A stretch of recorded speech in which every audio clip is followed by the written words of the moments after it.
to curtail and reduce use of overtime, use of extra help, and travel time as a first step toward creating some additional fund balance available for next year.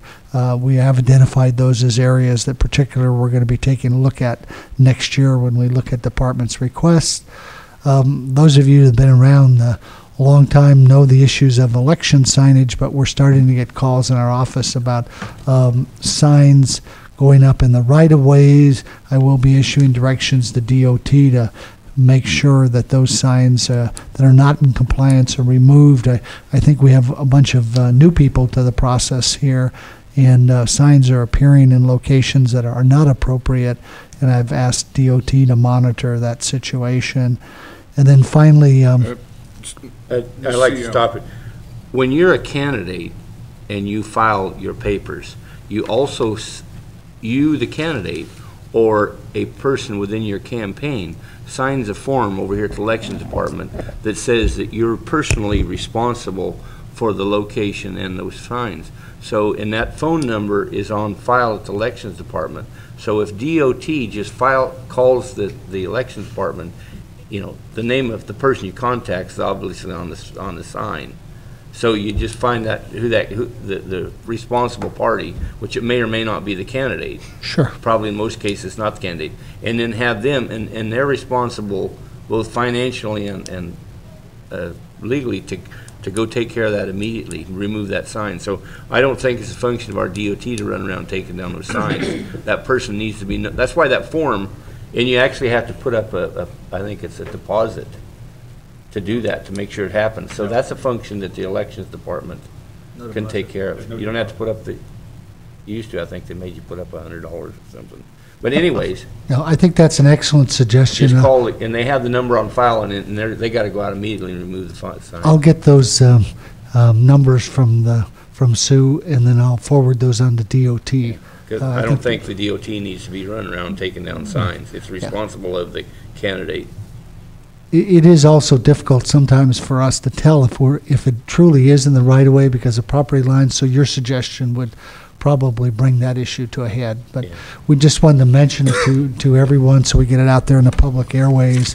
And then final item, we're doing a project called the Single Unified Network. We have half of our employees basically in the county using GroupWise as an email system, and the other half using Outlook for the HHSA agency.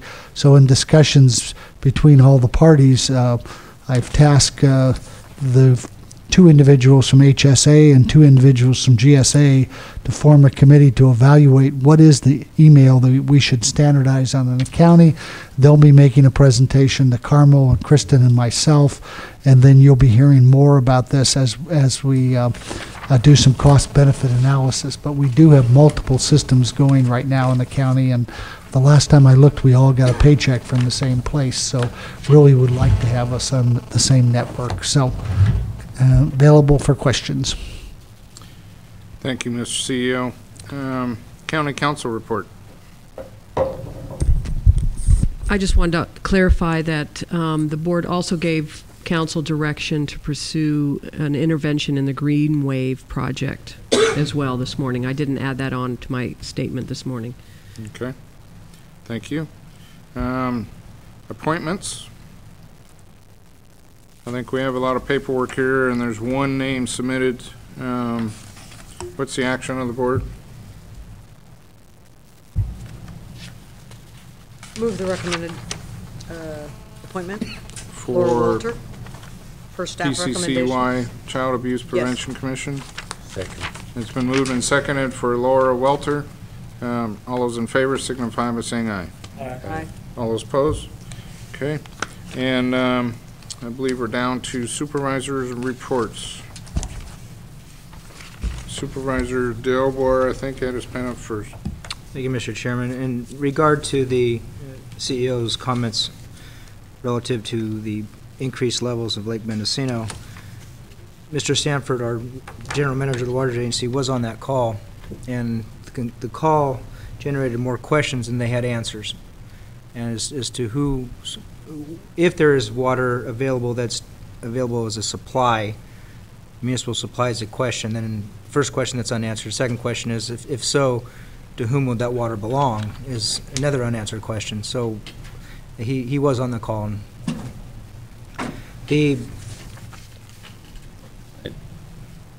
I don't think we should ask the question, who's that water belong to?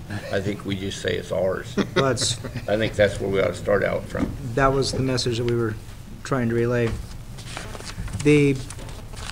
Last week I was back in Washington and working on issues on our behalf, the Army Corps projects, including the Army Corps' the feasibility study on Lake Mendocino, but also had a chance to meet with transportation folks, following up on the meetings that Supervisor Smith and Mr. Kaler had back there, just kind of hitting them one more time. The Redemeyer Road, the Cow Mountain access, and the Brook Trail second access, and getting the same answers as I'm sure that you two received. Also met with many different members of Congress on secure rural schools funds, which as of right now, if it's not reauthorized, that's a loss of $66 million to California. The Medicaid and the S-CHIP programs, trying to support the efforts of Congress to impose a moratorium on the Medicaid regulations that in essence will shift $13 billion to the states and the counties, as well as the S-CHIP, which is the State Children's Health Insurance Program, to urge Congress to stop implementing the CMS Administrative Directive, which will in effect end the S-CHIP expansions. We also talked about, even though it's a year away, the Safety Lou reauthorization, or whatever name that they'll come up with for the next round of the transportation bill. Emphasize the Community Development Program block grant that's very critical to us, and trying to maintain that $3.6 billion allocation. And discuss the forest fuels management and opposing the administration's reduction in that program, because that's what's really going to drive issues such as the biomass plant and then the reauthorization of the Farm Bill, seeking more funding for the rural development programs and adequate funding for renewable energy programs. So that was, in essence, a very quick rundown of the agenda that we had last week. So I think it was a good meetings, very well received, and I think we're more work to do. Thank you, Mr. Chair. Thank you. Who's first? Supervisor Pinches. A couple things. First of all, Herb Pruitt sent me this. This is the signage that the promotional lines. I've showed it to everybody on Commercial and Main Street and Willits. Supervisor Colfax brought up a good idea. Maybe some of this will be maybe not like this, but something maybe an old steam engine or something. Supervisor Colfax come up with a good idea. Maybe if it had a movable part or something, it would be more eye-catching. But if I don't hear any opposition to that, that's basically the concept of what the signage is going to be. The location for it, there's no Caltrans encroachment permit required. It's actually on Padula's property. I've talked to him about getting permission to put it on that corner there, so it's at least we'll have something that indicates where the museum and the roots of Motive Power is. That, and one other issue from MCOG, I'll just read this real quickly. This is what the MCOG board come up with. We're talking about changing the JPA requirement for the public member on MCOG. Just to be real short, this is what the wording what they come up with. The Board of Supervisors of the County of Mendocino shall appoint 2 of its members plus 1 public appointee to serve as members of the MCOG Board of Directors. In selecting the public appointee, the Board of Supervisors shall give preference to a countywide elected official.